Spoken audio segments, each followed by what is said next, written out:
Hey, what is going on everyone? It's me, Mr. Mario. As you can see, we're back here at our old friend the PSP because I'm going to be showing you all something that will hopefully be quick, useful, and, well, some that will be a little bit different here on ARK-4, but that's why we have the video here. I'm going to be showing you all on the ARK-4 custom firmware how you can set up and install and manage plugins on the PSP. Now these are really nice because there's a myriad of different plugins that do really awesome things for the PSP, and this is just going to be a general video. So if there's a specific plugin you're looking for that requires a little bit more setup, such as Cheat Device Remastered, you should always refer to the instructions on that, at least if there's additional steps, and even with that one in particular, I actually have a specific video for that. But mind you, this is just going to be a general and basic setup here, so I could show you all a few things you can do with plugins, and you can have some more fun with that. Plugins are also nothing new on the PSP, but they are handled a little bit differently on ARK-4 compared to all the other legacy firmwares. So if you're coming from something such as Pro, ME, LME, SE, even M33, any of those custom firmwares, it's going to be slightly different on ARK-4. So the first thing you're going to need here is of course going to be your PSP. It must be up, running, and working, and it will need the ARK-4 custom firmware. If you have a PSP which has not been modified yet, or if you have a modified PSP and you need to upgrade it to ARK-4, I'll have guides showing how to do each of those linked down below in the description of this video. Additionally, once you have your PSP up and running with ARK-4, you're also going to need your plugins. So it would be recommended to have something such as a computer so you can download and transfer the plugins to your PSP itself. Lastly, of course, you're going to need your PSP's storage. So make sure you have a USB cable on hand, or make sure if you're using something such as a micro SD card, that you have a way to adapt it to your computer. For this here, let's get the system connected to our computer and I'll show you where to go from there. By the way, if at any point in time you might be confused or you might need some more granular instructions here, I will be saying that I am going to be following this, which is the plugins section from the ARK-4 GitHub repository and from the wiki right here. It will be linked down below in the description of this video because this is really the source that I was using to get this set up. So this video is really just going to be an adaptation of what you can find here. Alright, so I would say this right here is pretty much the easiest part. First of all, you're going to need your plugin or your series of plugins that you would like to set up on your system. I have this one here as an example, which is npdrm free mod, and these plugins are going to be in .prx format, just like this one right here. Make sure you have your PSP storage connected to your computer and then navigate into it. Now once you're here in the root of the storage device, you're going to need a SE plugins folder. If you do not have this folder already, just go ahead, right click, create a new folder, and you're going to call it SE plugins. Inside of the SE plugins folder, this is where you copy and paste any plugins that you need to set up. And that's the entire copy process. I do already have one copied over because I would also like to set this one up, and keep in mind that Cheat Device Remastered also has another folder you have to copy over, but because that's a little more of a complex plugin, we're just not going to cover it here. There is a specific video, like I said, for that. Either way, once you have all your plugins transferred to the SE plugins folder, you can come back out here, right click, eject your device, and go back over to the PSP. Now that your plugins have been transferred over, we need to actually set them up, and we can do this on the system here. Navigate to the column that is called Extras, and you're going to look for the Custom Launcher. Go ahead and launch this.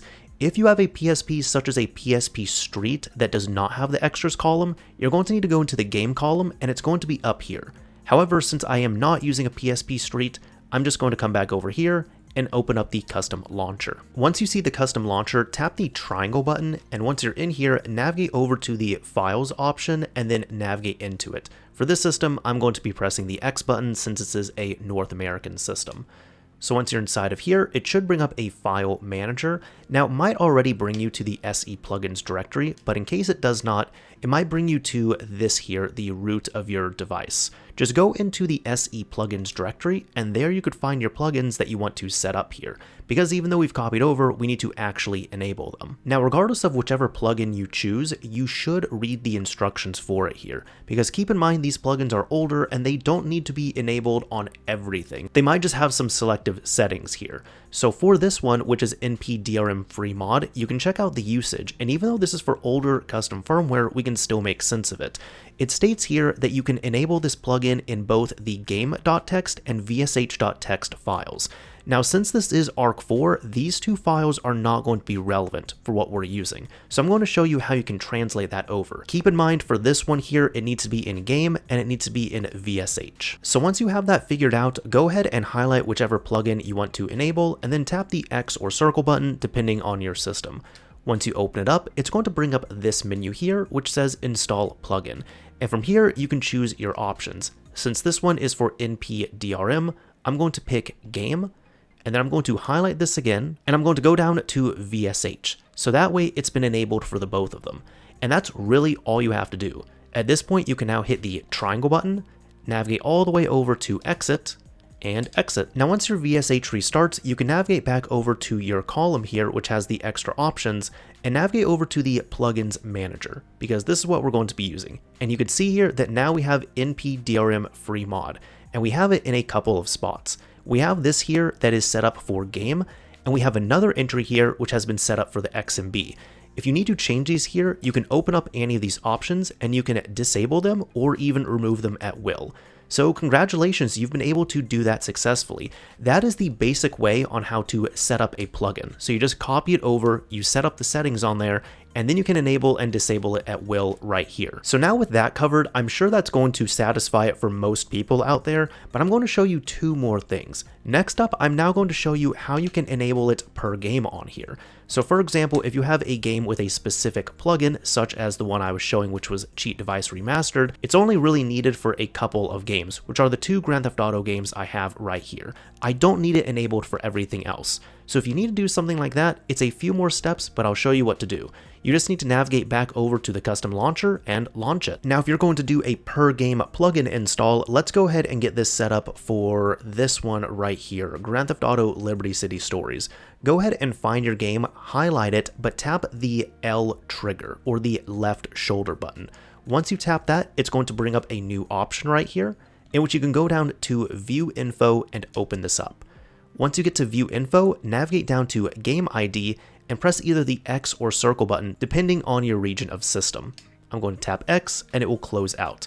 Now navigate over to your files yet again. Tap the triangle button, go to Files, open this one up, and once you're in here, navigate over to your plugin you want to apply this to. Mine is going to be, of course, Cheat Device Remastered. So highlight this, open up the plugin, and now go down to this near bottom option, which is Game ID. Tap the X button there, wait a few seconds, and there we go, it brings it up like this. Now once it brings up this game ID, congratulations, this means that this plugin is only going to work for this particular game. So all you need to do is accept, and once that's done, there you go, you really don't need to do anything else. So now you can hit the triangle button, go over here, let's go ahead and exit. Once you come back out here, if you navigate over to the plugins manager and check it out, you should see that you should have your plugin there, your latest one. Mine is Cheat Device Remastered, but you can see that it is specifically set up to only run with one game. So the nice thing is, if there's any other games running or even any other builds of this game running, unless it's this specific one which I highlighted, that plugin is not going to interfere. And we can even test it to make sure it works. I'll go ahead and exit out of here, navigate over to my games section, and here we go. We're going to look for Liberty City Stories. So let's go ahead, test it, and fire it up, make sure it works.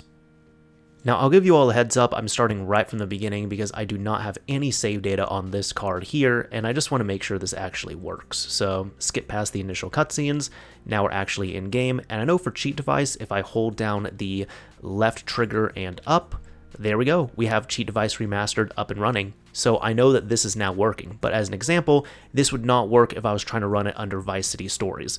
But let's go ahead and change that. For our last option here, this is going to be a little bit more niche, and it's going to be the most complicated option, but still easy enough here. It's more just we need to make our change on the PC, and it'll be a little easier to do it that way. But I'll go ahead and show you what we're doing. Here for Cheat Device Remastered, we're going to be making a little modification to this. Now, like I said, this one only works currently for Liberty City Stories, but I can go ahead and make a change here, which will allow this to work not only for Liberty City Stories, but also for Vice City Stories. So by the end, I should be able to boot up either this game or this game, and it should work just fine.